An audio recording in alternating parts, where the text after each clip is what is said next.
Bonjour, c'est Jean-Philippe de Tout Chanter, l'école de la voix, et dans cette vidéo, on va faire la différence entre la distorsion, baby, et le creaking, do you ever wonder? Ces deux effets se passent à deux endroits différents dans le tractus vocal. La distorsion, elle a lieu ici dans le larynx, il y a les cordes vocales qui vibrent quand je parle ou quand je chante, et juste au-dessus, il y a deux plis qu'on appelle les bandes ventriculaires, et la distorsion se crée quand ces deux bandes ventriculaires viennent se toucher. Au niveau des cordes vocales, le son est clean, c'est au-dessus que ça se passe.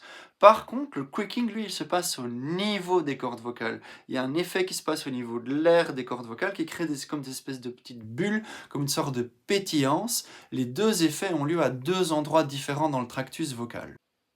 Baby, do you ever wonder whatever happened way back when if I see you again? Maybe if you ever wonder, oh, you might wish things could change. I know this must get strange, but I think I'm in love with you.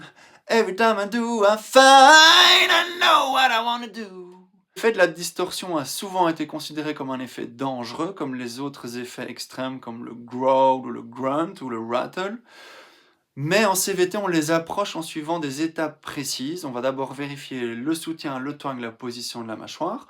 On va vérifier que le chanteur sait bien dans quel mode il est et comment chanter dans ce mode-là. On va vérifier que la couleur du son est maîtrisée. Et ensuite, on va rajouter l'effet comme une cerise sur le gâteau.